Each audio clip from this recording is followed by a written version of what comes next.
All right. Okay. So tonight we're going to talk a little about credit. In terms of cleanup items from last week, not too much. Um, Still, bit of confusion sometimes with the different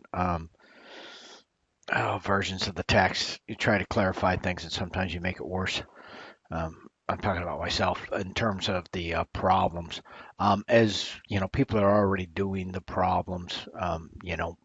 Based upon the assignments at the end of the chapters. If you find yourself, you know, doing a different problem than the ones that show up on the assignment sheet, don't worry about it. I realize there's a different problems on different versions, so um, just continue on. You don't have to redo it and reaccomplish the problems on the sheet. The sheet, I guess, is actually getting more data because I think when I did that, we were on edition 6, and I think now we're up to, well, I know we're up to edition 7. And anyway, I'm not here to sell textbooks for these guys, so don't worry about always having the newest edition. I don't think it's that critical, but yeah, they change things up now and again just to claim they have a new edition. I don't think I got my name centered here, but oh well, we'll just press on. Tonight we're going to talk about once we get the slides go, credit. So credit is huge. You know, credit can be a two-edged sword. In order to you know buy a home, be successful in any sort of business endeavor, you know, knowing how to use credit is imperative. Now, if you don't know how to use credit, then it's going to be, it's I don't want to come up with some lame analogy, but it can be used for good or evil. I was going to say a gun, but that's probably going to drag up different things. But we all know that it can be used correctly for, positive benefit, you know, and also it can have very negative consequences. And not to be overly dramatic, but credit can be a lot like that. If you can't sort out credit, if you can't get your credit under control, you're going to pay a lot more. When they advertise some low loan rate, that's for people with good credit. If you're have poor credit, it can get horrendously expensive.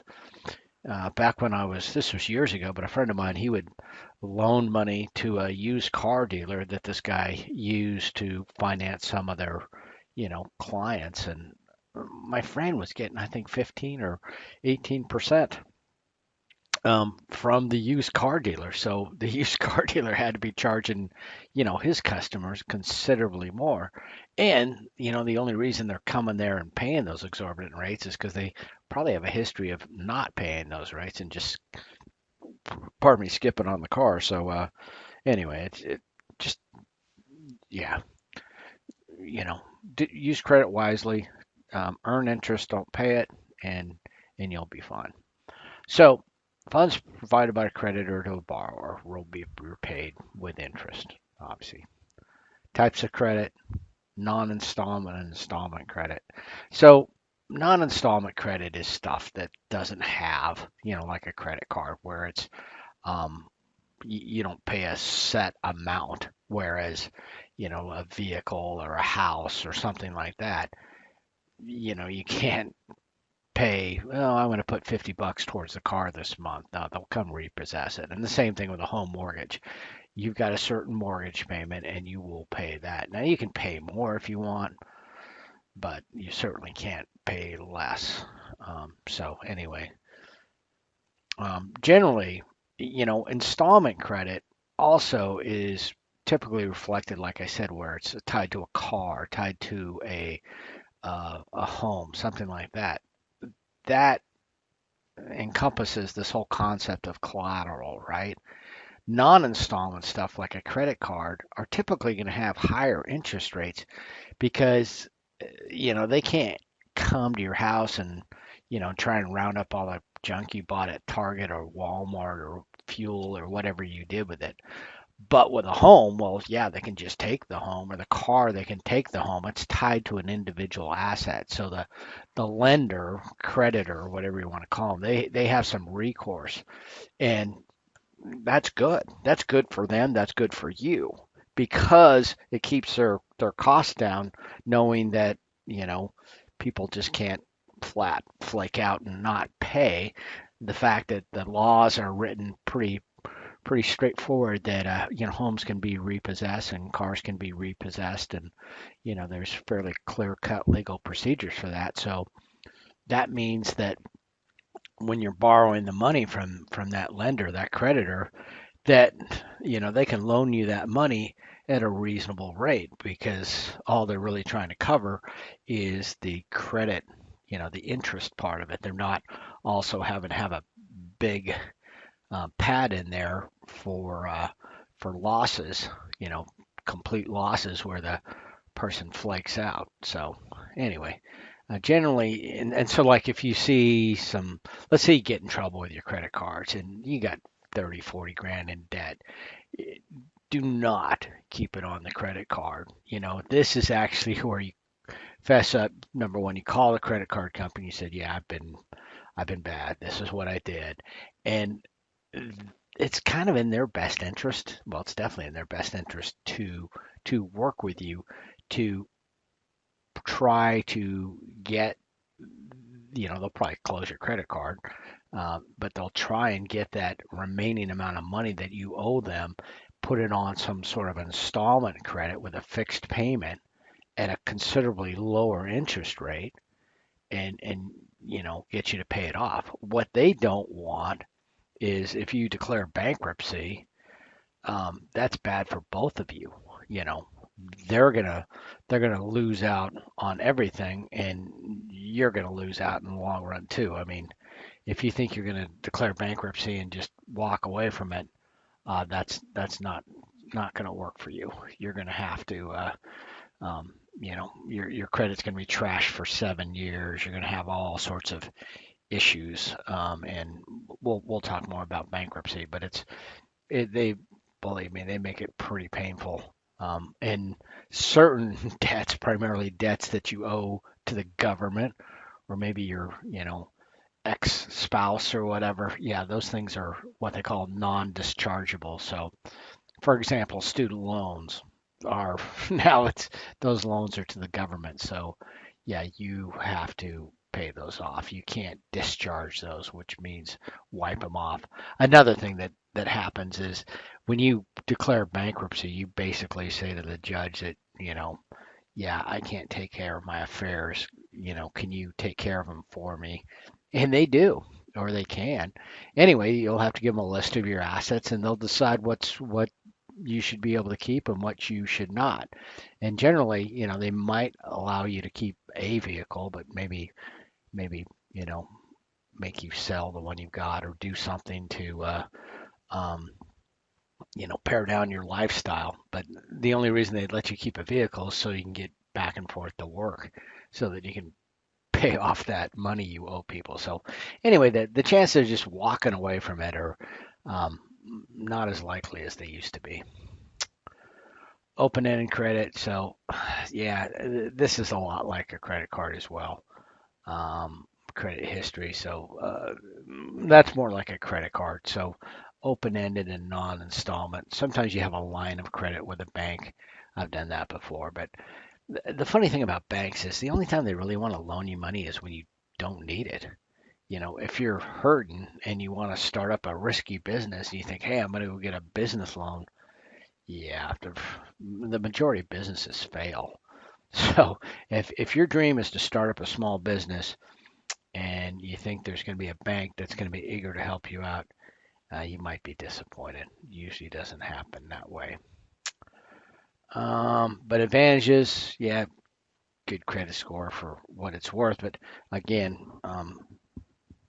you do want a good credit score so that you can get the best, you know, rate available, and it's helpful in a lot of ways. But yeah, eliminates the need for carrying cash or writing checks. Yeah, it really what it allows you to do, and I'm talking big picture credit, like for home loans and things like that, to obtain loans, is it allows you to get ahead. It allows you to get an asset, like I say, that an asset that's appreciating more than the interest rate that you're paying for it. And you do that with a large asset, you're going to be generating some wealth. There's a lot of curious things going on in real estate right now. We'll talk more about that later in the lecture, but because of this whole COVID thing and the long-term effects of teleworking, um, yeah, a lot of the cities, major cities, San Francisco and New York are seeing a real downturn, whereas the suburbs, um, their real estate is booming. So kind of scary when when the market's making that big a swing with huge assets. Disadvantages of using credit: excessive spending, certainly larger accumulation of debt when only making the minimum payment. So yeah, but this again, they don't really even discuss the whole ramification. I mean, these are crippling debts. When you're just making the minimum payment, it's just going to run away from you. And so that's a point to realize you got an issue. And even before you get in serious trouble, there's literally within the credit card companies themselves. I'm not talking some infomercial or some clickbait thing you saw on the internet. I'm talking the actual credit card companies have got some legitimate credit card counseling kind of people. Because again, the thing you don't want to do is, when these people say, "Oh, we can get rid of your debt for pennies on the," well, they're going to make sure they get paid. They're going to get their bill from you, but will they help you in the long run? Probably not.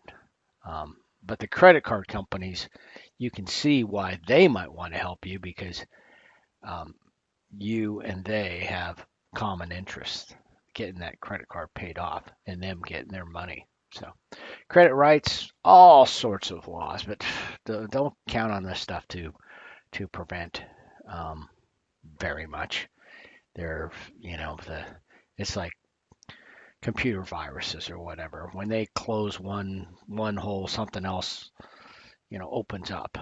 You can't. We've talked about usury. Usury was a concept where they charge basically interest rates that are illegal because they're so high, but they'll tie them to some other means, a title loan, or they'll locate it in another state, or they'll do something. So there's all sorts of paperwork out there that you'll get, especially like if you go to buy a home. There's page upon page of all sorts of this government documentation, but by the time you get to that point in the transaction, you're just overwhelmed, and they're going to present you with 30 or 40 pages, and it usually doesn't end well. Um, so impact of using credit on saving. Yeah, I mean, just do it smartly. If you're disciplined, it can be your friend. If you're not, it will, be very, very bad. The advantage of having credit, I mean, is just great. When the refrigerator goes or the, you know, car breaks down and you have access to credit, you can smooth things out and you can get that thing paid off with, very little drama added to your life. If you had no credit at all, you'd have to have huge cash supplies or just go without till you get cash. It's not a good idea. Credit history. So yeah, people are, especially when they're younger, are always trying to establish credit. And utility bills are a good way to do it. Yeah, cell phone. Um, I put my, I whatever with a college age daughter. I was paying for our cell phones, so this last time I put it in her name, and it seemed like it worked pretty well. I mean, she's got all the credit she needs now, and gets credit card applications to her home address all the time too. So anyway, they want to see some sort of record, which brings me back to the bankruptcy thing. Yeah, the bankruptcy thing, it can kind of wipe out your ugly credit, but it will leave a gap, and it's very obvious to the credit bureaus, to everybody involved. Oh, this person probably had a bankruptcy because there's this big black hole where the credit history is. So again, you're gonna have a tough time getting credit. Credit insurance, yeah, sometimes. Now, sometimes this credit insurance can be interesting because, again, it's these people are a bit disingenuous where they say, "Oh, embedded, pardon me, in the event of your death or something else, you've got credit life insurance. We'll pay off your credit card bill. Aren't we great people? Or your mortgage. When you buy this home and you get your mortgage through us, we'll issue you a small a small life insurance policy that will pay off the loan in the event of your death. And it is kind of a win-win, but they're more interested in that policy than you are because they don't want to be, playing tug of war with a grieving widow or widower, over trying to get the mortgage paid off.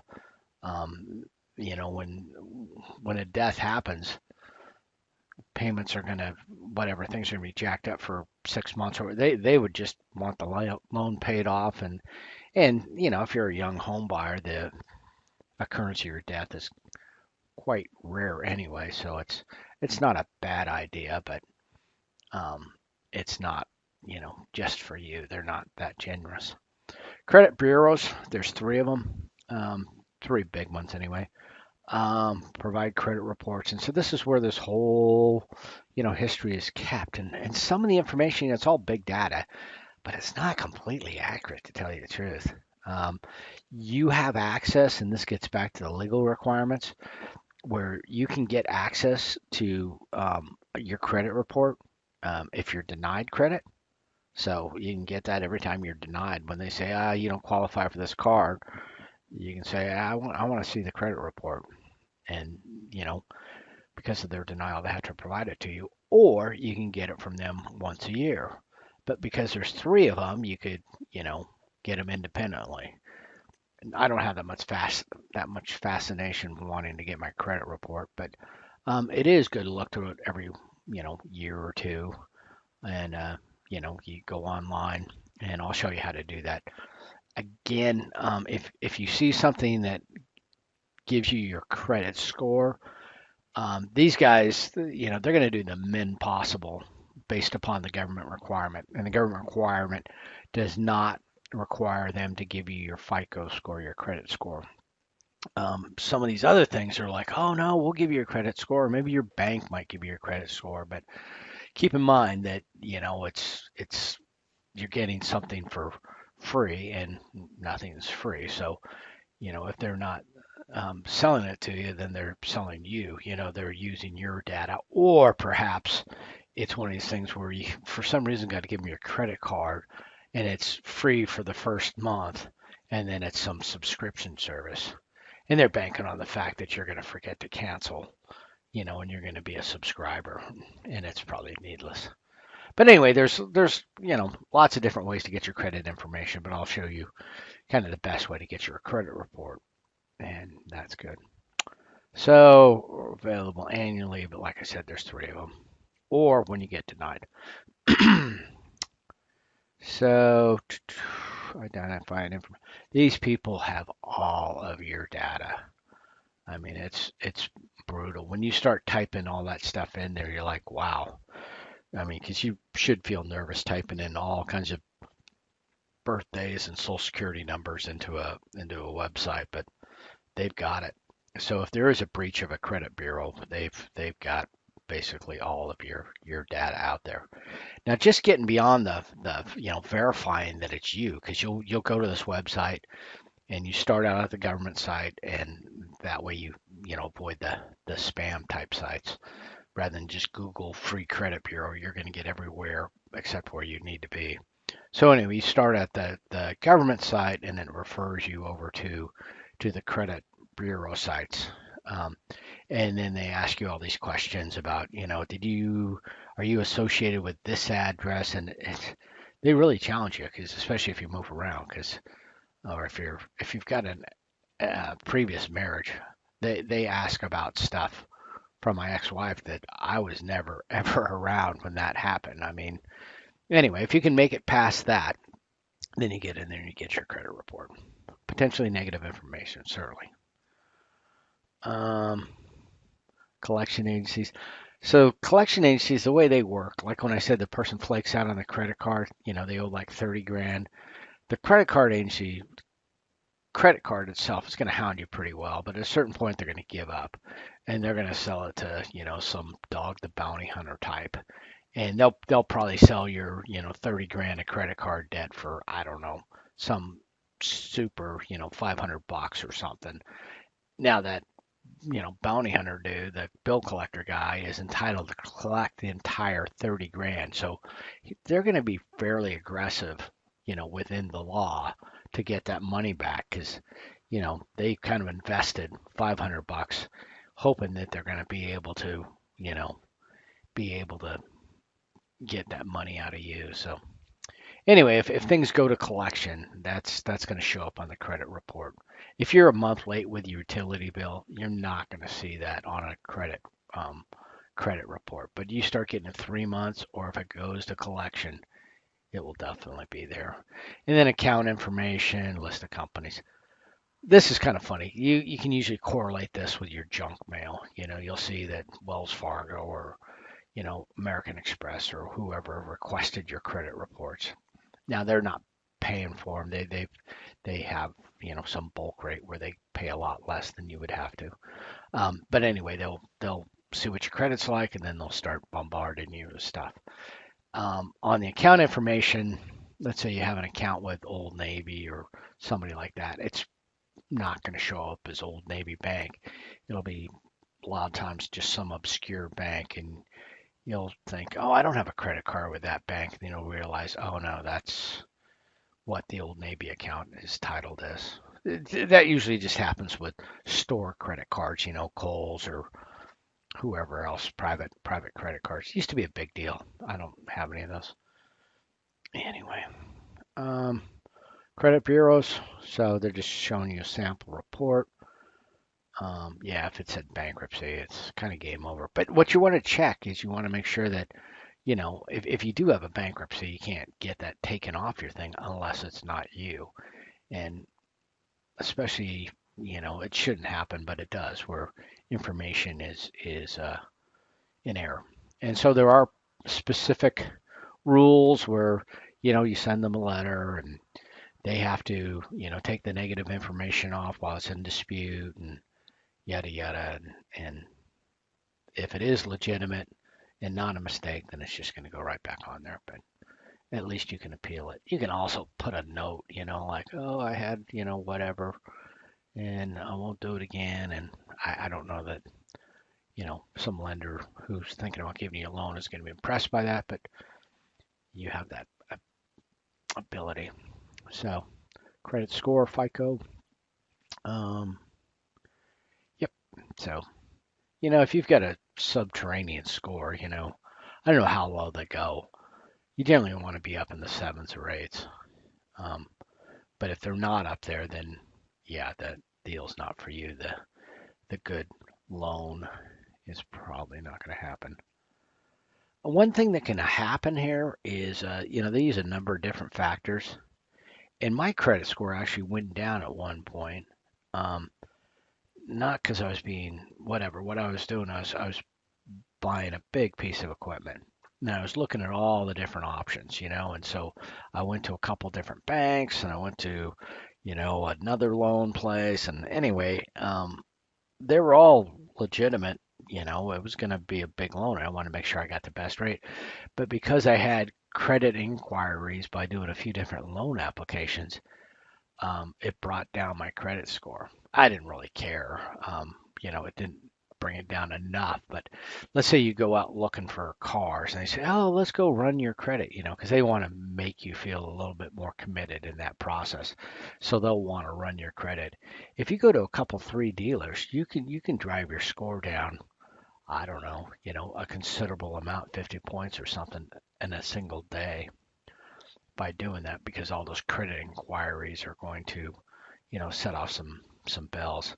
In fact, mine got so weird that the mortgage company, they sent me a letter saying, "Hey, if you're looking for a loan, don't forget about us. You've already got a house loan." And I'm like, I'm buying an excavator. You don't make, loans on heavy equipment. So I called them up and they're like, "Well, no, we're just kind of concerned because it looks like you're trying to get loans all over town and we don't want our loan jeopardized by me being, a big spender." So anyway, different scores.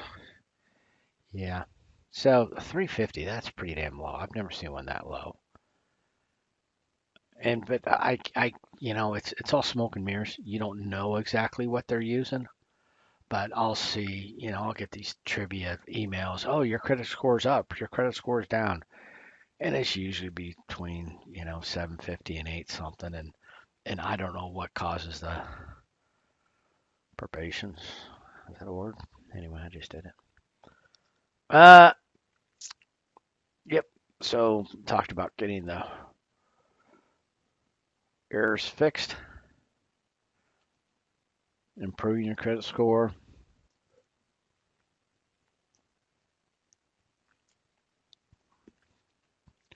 Just scroll away credit cards, but keep accounts open.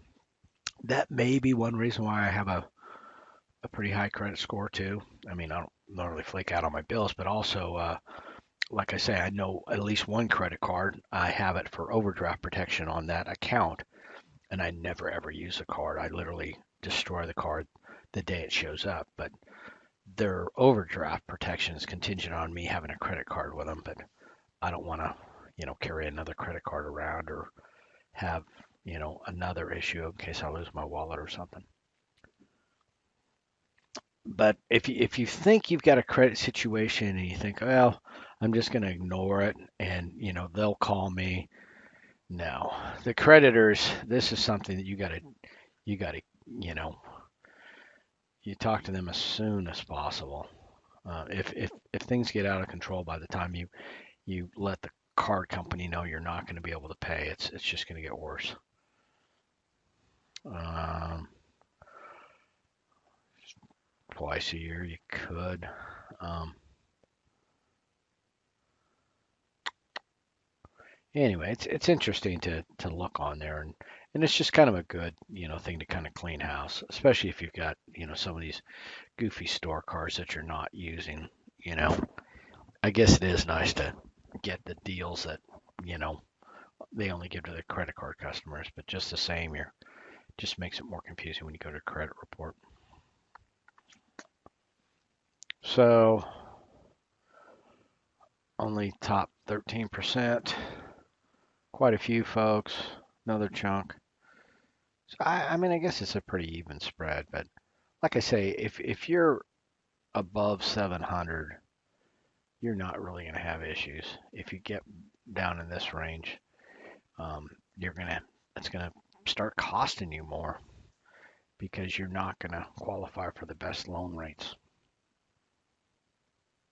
So ftc.gov, I think we can do that right from here. Credit Karma, I'm not trying to sell anything. Mint, I think will also do that, but just be careful that you're not, um, signing up for something. So on here, ftc.gov site, get your free credit report, and then boom, it's going to tell me I'm going off to a different site. Check your credit report. So a bunch of, I'm sure there's coronavirus warning in here somehow. You can't do anything anymore without a extra. Okay, where are we at? I didn't say it was going to be easy. I just want it to get your free.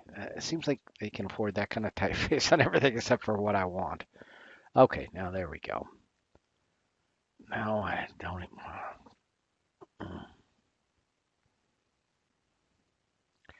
And there we go. So now you're to a .com site, but this is one that's actually going to give you your free credit report, and it's not going to include a subscription and all the rest of it. And so you pick the reports you want. So you got the three big boys. And so if you wanted to follow their rule, of doing it twice a year, well, hell, you can do it 3 times a year by picking any one of those. But it is going to ask you a bunch of questions. So anyway, that's how it's done. So rather than just because I'm telling you, if you Google, you're going to find a bunch of sites, and it's going to be just a minefield because they're going to want to try to get you signed up for a subscription. And like I said, those credit reports are going to be fairly generic. They're not going to have your FICO score. I'm seeing more and more banks And the brokerages and stuff that I do business with are, they have my FICO score, but they don't actually tell me which one it's associated with, whether it's Experian, Equifax, or TransUnion. But anyway, like I say, it's you know that's the thing about credit. When you really need it, you can't get it, and when you don't need it as much, that's when they're very willing to give it to you. So, um, but yeah, starting a small business and all that is you'd be surprised if you go through that process. Identity theft. So we're kind of familiar with this. These numbers are changing all the time, but and the techniques are changing all the time. They're going to recommend whatever. I don't know that I've had so much in the way I've had. Well, I have a little bit. I mean, and some of the guys are more creative now, especially like if you go to, say, your Amazon account and all of a sudden you can't log in. And you're like, I know my password, and you try it again. That was a good one. These guys, they did it quite well because what they did was they got all the information from my Amazon account and the credit card associated with it, and then they changed my password. So when I went to Amazon to try and shut it down, now I'm the one who looks like the fraudulent one because Amazon's trying to get the password from me. And so by the time I called them, they're like, well, you recently changed your password. And anyway, I had a tough time explaining to them that I didn't change my password. Somebody else had changed it. So anyway, um, yeah, I didn't have a lot of emotional drama. I was more concerned about the money that was going to be lost, and I certainly didn't spend 600 hours on it. But again, you catch it early, and it's easy to deal with. Catch it later, and yeah, you're going to start having those problems. I haven't had unreimbursed losses. They've always made good on it, but you got to catch it quickly. So this stuff is, kind of updated. Most people don't get paper statements anymore, and when they do get paper statements, it doesn't have as much account information as it used to. So most, stuff is now electronic, and this is pretty dead easy. They don't have to have some high speed thing. I went to a place in Eagle River. Oh, I think we gave your card back, and I don't think you did. And sure enough, the next morning, my card's been out buying beers for everybody all over town. So again, not a big deal. They got their free beer, and I didn't have to pay for it because I could clearly show that the card was missing. So pretexting, yeah. If you get information, never ever give personal information when you didn't initiate the communication. If you get an email from your bank saying, "Hey, we think there's been fraud," or if you get a phone call or a text from your bank, do not, I mean, you can respond that maybe there's been fraud, but do not give them any information. Say, I will call you back or I will text you or whatever. And you initiate the communication through, you know, their normal website because a lot of times they'll spoof the URLs or they'll just spoof it all. So be careful. Phishing, farming, crime rings. They are crime rings. They're all the same. I'll have a video out there. It's kind of cool. It's from the UK. It's pretty interesting what these guys do. Seems like the UK especially gets hit a lot worse. A lot of folks come from Eastern Europe, and they'll go to the ATMs, for example, and they'll have little pinhole cameras, and they'll have little card readers that are kind of stuck onto the outside, and it's really interesting the way they do it. There's just so much crime that takes place. So uh, mailbox. Yep.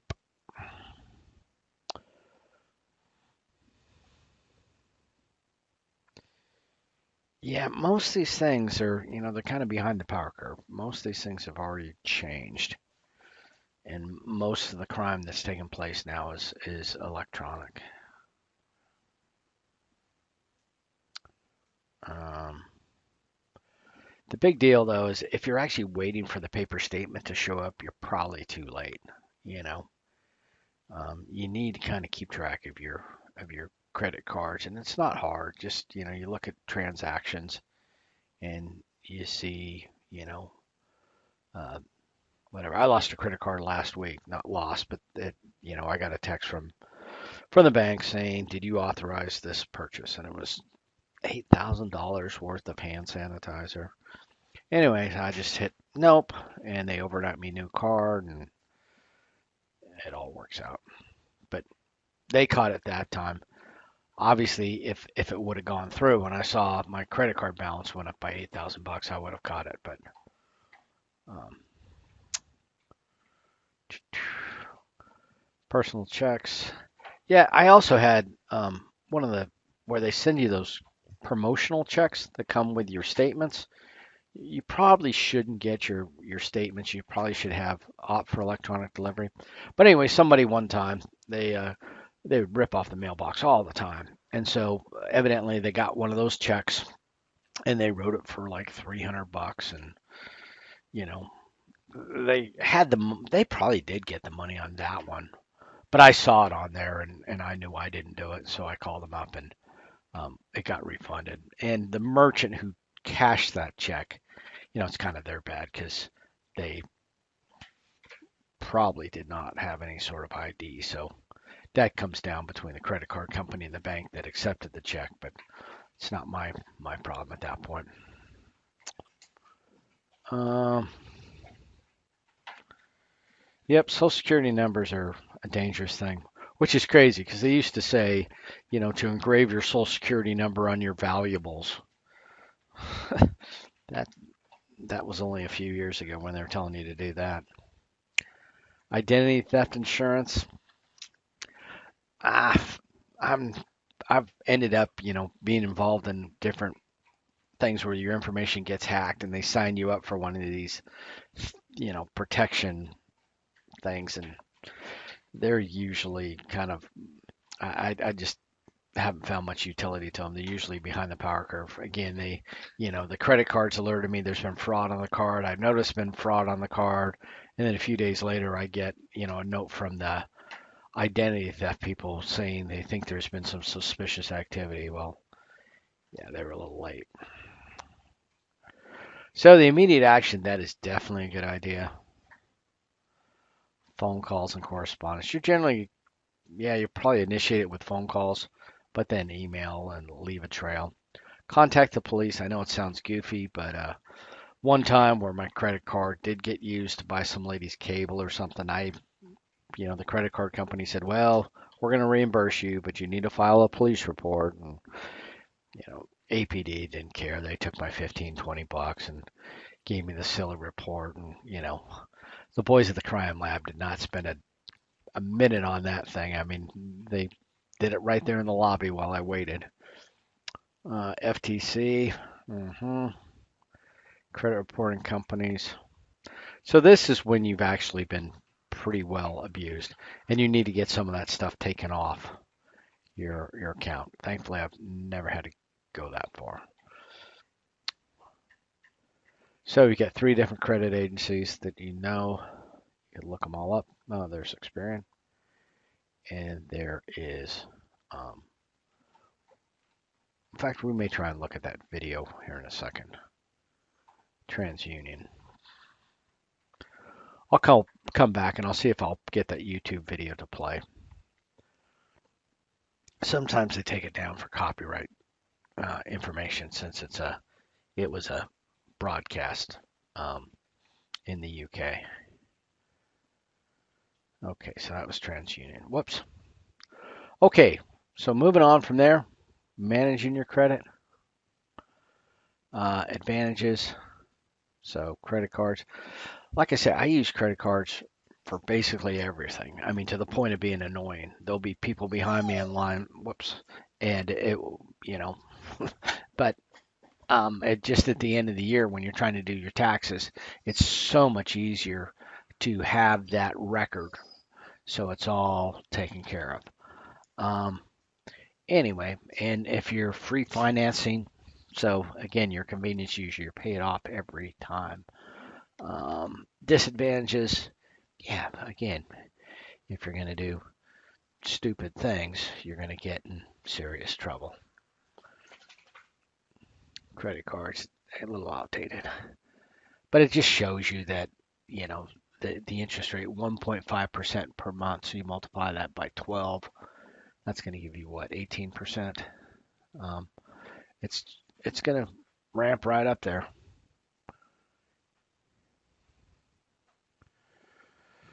Applying for credit card information. Generally, they want your social. They get your social. They go to your credit score and do you own or rent your house and how much do you make, and you're kind of done.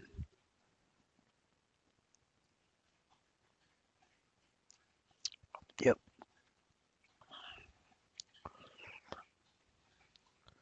Types of credit cards. So the ones we're typically used to. We talked about retail cards. Gas stations. Again, if you're, I'm not a big, retail big box store or Kohl's or something like that shopper, but sometimes to get the deals at those stores, you do need their credit card. But um, anyway, I tend to just stay with one of these. American Express, I have to have one of those per the terms, for the company I work for, but it's not something I carry normally. They charge a higher interest or higher transaction fee to the merchant. So a lot of merchants don't want to carry, don't want to take your American Express card, and you as the bill payer, you can't let it roll another month, so you have to pay your bill in full. So it's American Express is kind of a status thing, and I don't know. I think there's better ways to impress people than having a credit card where you got to pay an annual fee and you know be in spots where gas stations or whatever just randomly won't accept your American Express card. So anyway, personal choice for you, but I don't have one. Well, other than the one I'm required for business.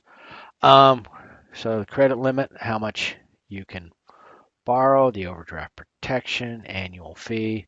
So, if there's an annual fee, I mean, it's not necessarily a bad thing if there's perks that you're using that are associated with it to justify it. But if it's just an annual fee, then yeah, don't do it. Prestige cards, again, you know, I don't know. I had a metal card that was really kind of cool, but it was horrendous rates. And the other thing I found was I primarily had the card for the perks for the miles, but I found out that miles are not necessarily miles. Like the miles on the Alaska Airlines card, 12, 20,000, you might be able to get to Seattle. This other card was like 30 or 50,000. So, granted, you got more miles, but they were very semi worthless when you tried to buy something with them. Grace period. So that's where you're a convenience user. You pay the bill in full before the statement closeout date, and generally, there's no charge. Interest rate. I'm not really that obsessed with the interest rate because I don't plan to pay it. I plan to pay the card off and not have to pay the interest rate. So cash advances. There is no float on cash advances. So when that whatever dude or dudette ripped off my did the fake check, out of my and it went on to my credit card. That was kind of like using a credit card for as an ATM. They are not the same. If you take a cash advance or you write one of those checks out of your credit card, um, that's just like a cash advance, and the interest starts accruing right then. Plus, there's fees associated with that. So, I know sometimes when people make that mistake, you're grabbing your ATM or debit card and you grab the credit card, and it is not the same in terms of the fees that will be charged. Finance charges. So, different ways of doing it, but again, the most common way you'll have to look at your own individual statement, but the most common way is um, based upon the balance at the statement closing date. But just don't have a balance at the end of the closing date. That's how mine works. Balance at the end of the new billing period. Simple interest rate? No. Things use APR, annual percentage rate. So the annual percentage rate takes into account the compounding part. It anytime you're looking at comparing rates, whether it be on a home or anything else, you want to know what the APR is, because that is a defined term, as opposed to simple interest, which um, typically will it's not used for comparison. APR is the way um, that things are compared because it's an annualized rate.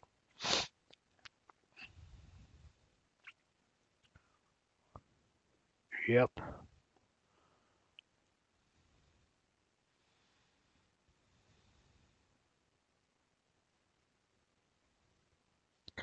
Just did a simple interest calculation. But anyway, again, this is interest you're paying, so don't pay interest like that. Again, debt on things like home mortgages and stuff like that, not necessarily a bad thing. Debt on credit cards with these kind of rates is that's just a killer.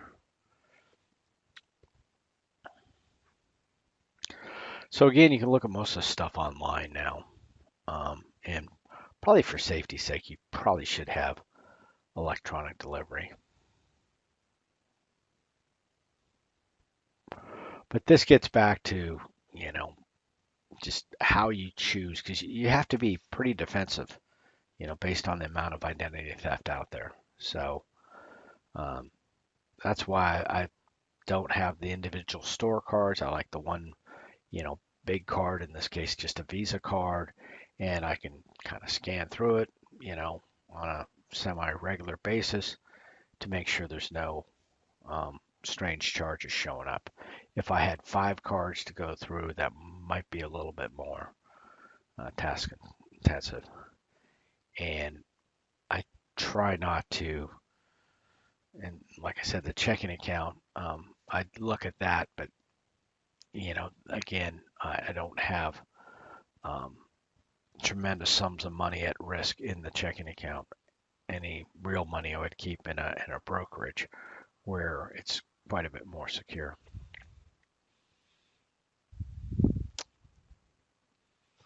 Yeah, generally a quick, well, it's never a quick call, but a call, and they are pretty good. You'll find that again, the credit card companies, they're going to portray it as helping you out, but they're helping themselves out. So let's say you're going to Hawaii or taking a trip to Europe or something. The smart thing to do is to call the card company ahead of time and say, hey, I'm going to be doing some, trip for whatever period of time, and this is, where I'm going. Because I've done this a number of times where, last time I was bought a truck down in Texas and, just made a quick dash up to Montana and put some fairly heavy miles on the vehicle, and the you know credit card, whatever their algorithm, just said, wait a minute, this guy was in New Mexico this morning, he's in Utah this afternoon, something funny's going on. And so when I finally rolled into Montana, I tried to fill up the truck and the credit card was denied, and so I had to call them and say, oh no, I am traveling and that's what's going on, because to them it looked like fraud. And the same thing one time when I went to Hawaii, everything's fine. All of a sudden it quit working. So it's all fun and games if you're in a place with good communications. But if you're in, a foreign country where you've got sketchy communications and they all of a sudden, deactivate your credit card, all this stuff can be fixed with a phone call, but you got to be able to make a phone call. So call them ahead of time. Um, so all sorts of promotions and or not promotions, but requirements and things, and that is good. That's why I'm saying again, if you call the credit card company, they're going to be very nice, especially if it's still pending within 3 days or so. Um, And if it's, they're going to be grouchier and grouchier. And when it gets beyond a month, they're going to be like, well, it's kind of your problem now. So don't let it go that far. But anyway, um, a lot of things they do isn't out of the kindness of their heart. It's because they're required by the different laws and acts that have been passed. Um,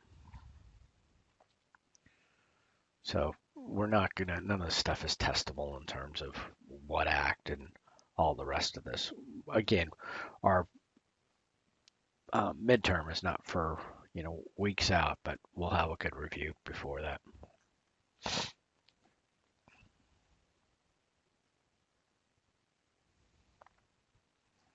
Yeah, this is another reason not to run up your credit card bills because you can't really be investing and have a credit card balance.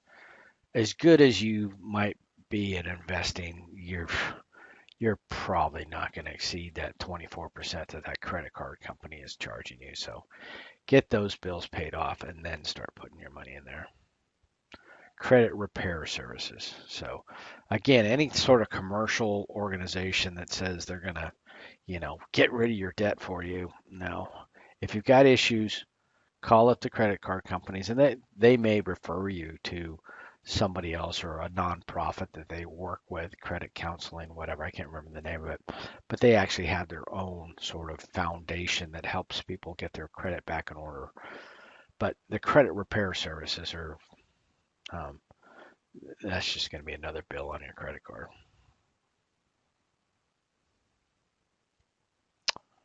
Yeah, inflows, outflows. So anyway, when used wisely, they can definitely be, you know, the perks. If you're going to be spending anyway and not having tremendous wads of cash and being able to, kind of look back and account for what you've done and sort of budgeting. Like I say, I'm not a big fan of, preparing a budget each month. But if things are, if I'm burning through a lot of money, if I've done it all on credit card, um, to a certain extent, I can look back and go, what category is, bringing me down if I couldn't figure it out. But it's pretty astronomical over a year, the amount you spend on different items. Um, if you're using the credit card almost exclusively for your payments, number one, you'll ring up a lot of miles, but you'll also be able to go back and do it. Um, yeah, if you get into trouble, sell assets, reduce that. So anyway, um, there's some of these short-term things to do. Borrow from a family member. Yeah, debt consolidation loan. So now you're actually acknowledging there's a problem. You're getting rid of that high interest thing. You're putting it on an installment loan. Here you're just selling your stuff. Reducing everyday expenses. That's always a good thing anyway. Personal bankruptcy. So this is the one, yeah, but there's been so much abuse on the bankruptcy system that they've tightened up the rules. So, and there's still some compassion when people come to bankruptcy court based upon some medical bills or things like that. But if it's just flaky, consumer debt where you couldn't stop yourself, you're gonna come in front of a court system here, and they will judge you. And especially if Chapter 13, they're going to say, guess what? You know, we're not going to let you just walk away from this debt.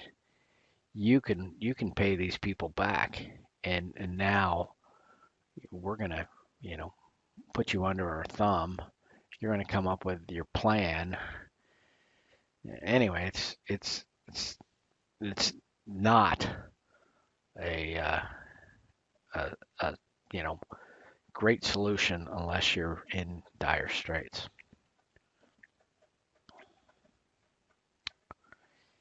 Okay. So those are the things. Now, the credit report, don't get confused. I do not turn in your credit report, but definitely go back through that website and look at it. And number one, I couldn't even make it a homework assignment because I guarantee you there's going to be a certain percentage you can't get past the questions. They ask you basically trivia. unless you've got exceptional memory and a very simple life. But if you've got any sort of complexity in your life, they're asking me about addresses that I frankly don't know. Um, I want to look at that fraud video real quick. I'll have the video. It'll be for the standard credit thing, but it is a pretty interesting one. And see if I can find it. I can't remember what it was.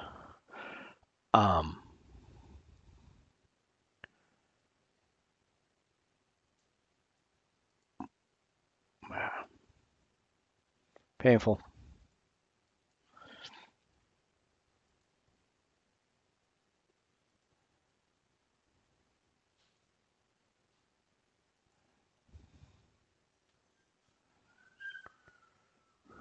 Cash machines are always going to attract thieves. Mark Connor and his team believe the gang, including this man, have rigged a secret camera onto a cash machine. So the guy on his left, I mean, his eyes are absolutely everywhere. Well, pickpocketing's gone high-tech with the skimming, or cloning as we call it. It's quite an easy system now for the pickpockets and the other grafters, should I say, to use a camera just to clock the number, high-tech, and once they've got the card, then it'll be cloned. Suddenly, the suspects are on the move. Two members of the DIP team are positioned at the station exit. Platform 1, make the move towards the train. The DIP team head for the platform and get their hands on the suspects just in time.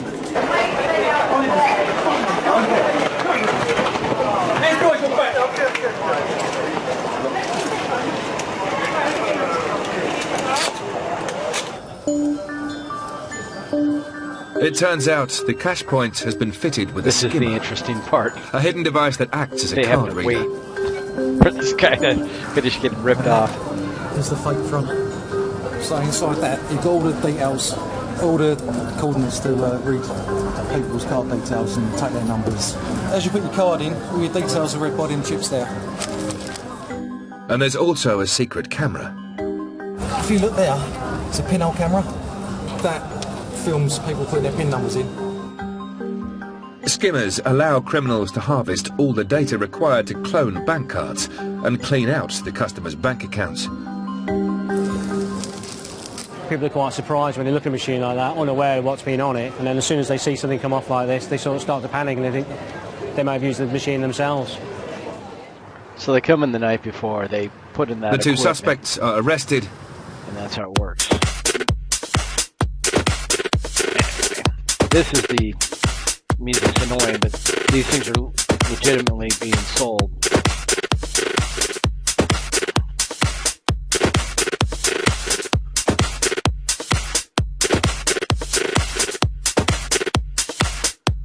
So they make them for different ATMs, so it's gonna look, seamless. There's no way to really kill the music on this one.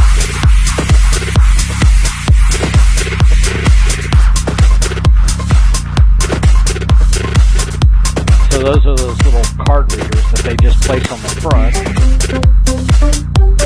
and then it transfers it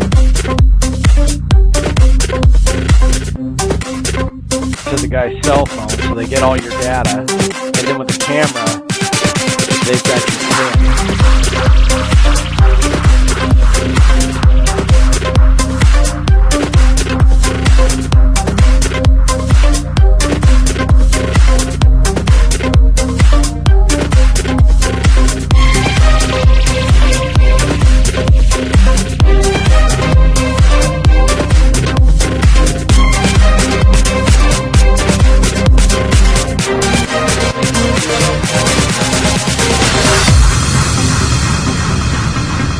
So he gets a card, he puts it through this fake front thing that would be glued onto the front of a regular ATM, and it'll read the credit card and then send it directly to his phone. So once he does that, he'll have your credit card, your ATM number, and then with the camera will have the pin that you need. I'll stop it here in a second. Let's just swipe the card.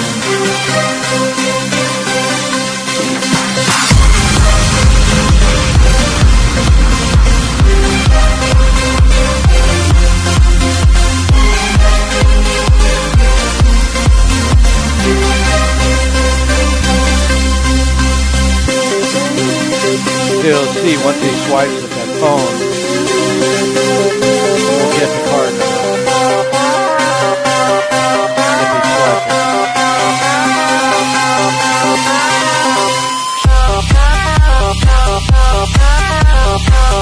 The phone will light up. See, the phone just got the card. Just got the text. So they've got everything they need. Anyway, it's interesting stuff. But, you know, if you get to the correct dark website, you could find all of that. And that's it.